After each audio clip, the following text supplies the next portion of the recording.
Hi there, I'm Alex Lamb from Lanterne Rouge. We're the team behind the Boldly platform. We work with so many companies and so many people around the world to deliver coaching and mentoring that scales.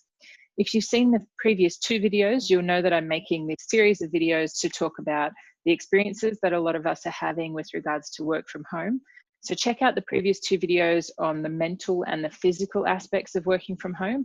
And here we're going to talk through some of the social elements, including exploring some of the questions that we've been receiving from our coaching counterparts and our client community globally as well.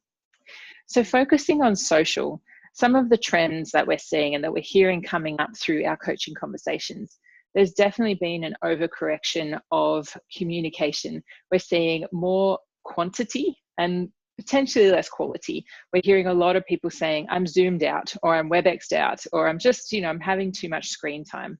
So we've definitely seen in terms of this need to overcome our work from home experience, and we're talking here about knowledge workers, most of our colleagues and industry professionals who are working in office-based environments have come to this sort of natural conclusion that they need to be online more, that they need to be connected through screens more, and it's creating a toll.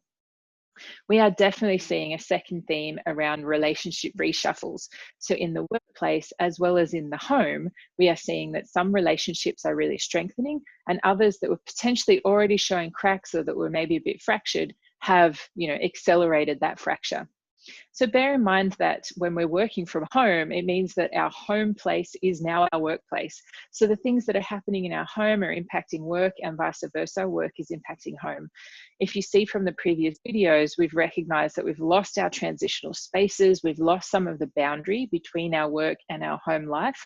And what that means is your family and the relationships there start to merge into your work relationships, and in the other direction as well.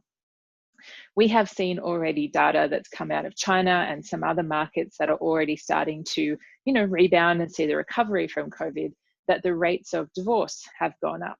And, this is a really unfortunate consequence around the fact that we are spending more time in the home, that those relationships have been really amplified. So those things are undoubtedly going to take a toll on your work. Whenever there is a huge, personal, experience, it's always going to come through in the work, and your colleagues need to be cognizant and be able to understand that. So something for all of us to bear in mind, there might be a wave of, family changes that are coming through, and that is something that from a workplace perspective, we need to be able to have support around. We're also seeing that there's really disproportionate impact for people. So as I said before, most of our community are knowledge workers, mostly office-based environments. However, many of us have friends, family, people who we care about in our community who are frontline workers, who are maybe already economically, in tough situations or disadvantaged, and that has really been accentuated. So those kind of relationship strains, that concern that we have for the people around us and for our own families and ourselves, it creates a cognitive load, it creates a psychological stress that is really something that we need to front up to, be aware of, and build strong tactical resources around so that we can support ourselves and support those people who are in that situation too. So all of a sudden, from a social perspective, we're finding that things that we didn't previously talk about at work are now definitely work discussions and are on the agenda for a work conversation, simply because those worlds for us have all merged together. So here's some of the types of questions that we're getting from our community. A lot of themes around trust. How do I motivate my colleagues? And in fact, how do I stay motivated myself if I'm coming into the fourth, the fifth, for some of us, the sixth month of physical distancing and work from home? And for many of the companies that we work for, they have already announced work from home policies until June, July 2021. So we know we're in this for the long haul. So these themes around how do I get deeper connection? How do we make sure we're collaborating? There's more boundaries between us. How do I make sure that we're able to maintain this well-being amongst my team and amongst my small community around me? How do I make sure that I've got the support there? And also, how do I make sure that this company culture is nurtured as well? So knowing that for various organizations, we're either having a combined work from home roster with working in the office, or potentially we explored in a previous video, this new trend around work close to home. So co-working spaces that are reducing our commute, but still getting us into an office environment. We now have a much more comprehensive concept of what culture is. It's not bound by an office. It's really something that we all share in our minds and in fact in our hearts, even when we're out and geographically dispersed. So how do you create that when you're not physically together? So these are the themes that we work out with regards to social. So some of the best practices that I would mention, you might have heard of this idea called psychological safety. This is a key theme when we're trying to address all of those questions around creating trust, creating community, and creating well-being amongst your team. So this idea of psychological safety really means that in a conversation, but as well as in a team dynamic and in the context, so any meetings, but as well when you're a team sort of moving forward, not physically together, but you're conceptually in your minds very much a team, making sure that everybody has a voice. So that actually means, as it says, not just everybody has the chance to speak up, but that leaders and all team members are actively soliciting everybody's input, everybody's perspective. So as a team leader or as a colleague on a team, we might think that we're doing a good job if we say, does anyone have comments on a call? Does anyone have an opinion?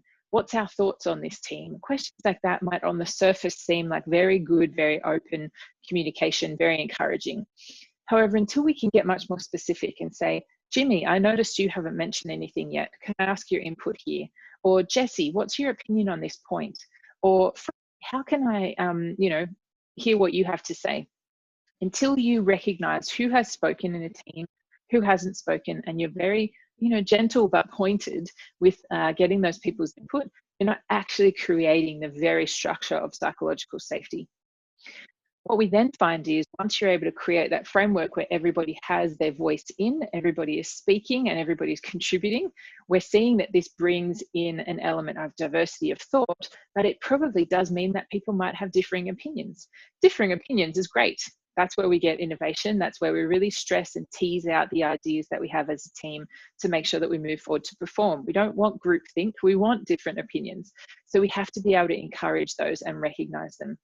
Great job, however, you just it was a different opinion to when over here. So how should we think through those two opposing ideas to really find a middle path forward?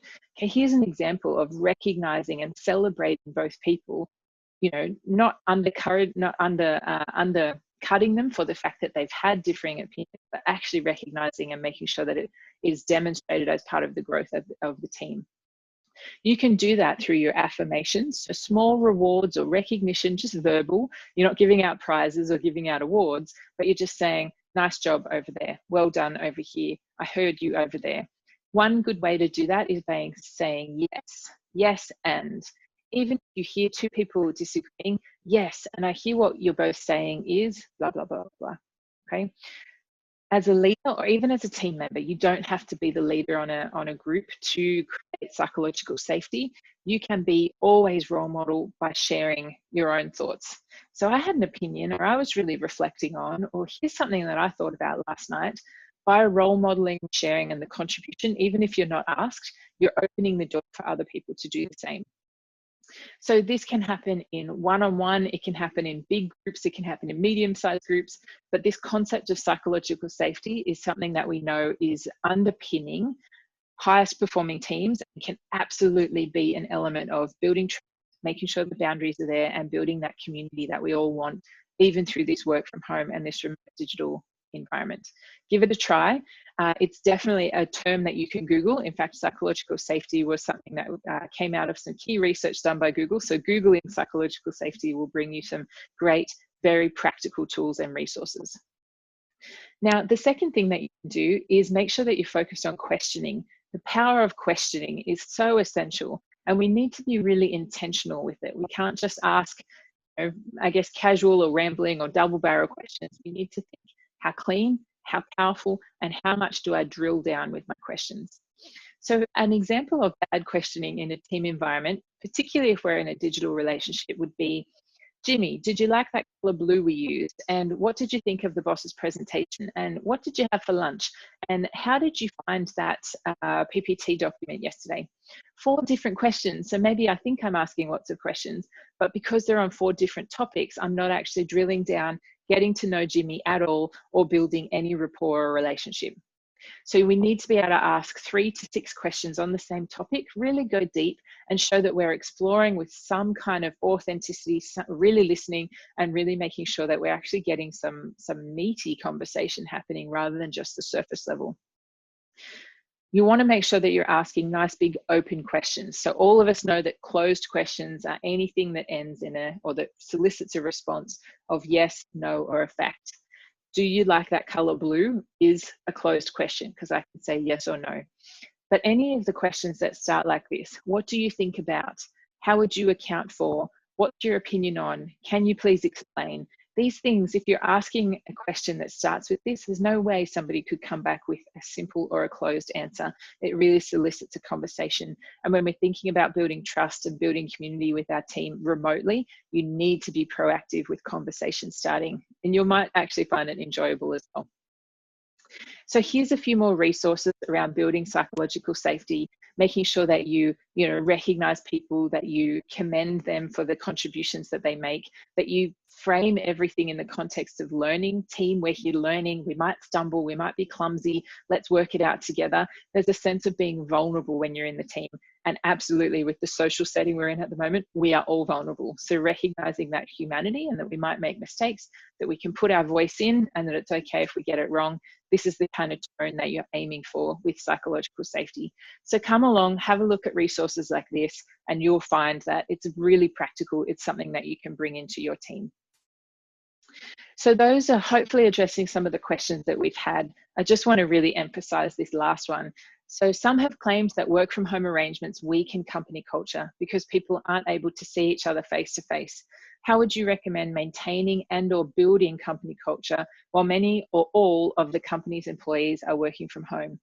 So such a beautiful question. The thing that I would say is the previous company culture that you had, it still lives on. This is not something that I guess died or changed because we came home. It definitely, if it was a weak culture before, then it's probably still a weak culture now, or even more so. If it was a strong culture before, again, it's probably strong now or even more so. So look at the things that were happening in your culture prior to COVID. Think about how they have translated into the digital world. If you're finding that they're lost or there's something that just didn't come across, you have this beautiful opportunity now to rebuild. Hopefully the things that I've said already in this short video around asking people's voice, making sure that we build safety and that we build in some space for being vulnerable and for making mistakes, thinking about community and building trust and making sure that we're asking questions of each other. That's the core element of building culture that's in all of our hands, that's in our control. So think about the type of culture that you want. Probably, I would say, one where people care about each other, one where people perform, one where people enjoy their work and where they learn. Think about the things that you can do in your own self to demonstrate that and promote it with the colleagues around you. So thank you again. I'm going to wrap it up here by saying everything is not cancelled. We still have sunshine in most of our geographies. We still have friendships. We still have music. These beautiful things that make us human are absolutely coming to the forefront in our businesses, in our offices now. So please do anchor on the positive things, even though things have been tough. This is the year that none of us will forget for the rest of our lives. 2020 is going to go down in the history books. Having said that, you can redirect your focus, think about the things that you can control, embrace the social aspects of the colleagues, the teams around you, and really, we will survive and we will thrive through this together. Here's my contact details, so please do reach out to me. There's a lot happening in families, there's a lot happening in cultures. We want to be a resource for you to work through it all. Thank you, everyone.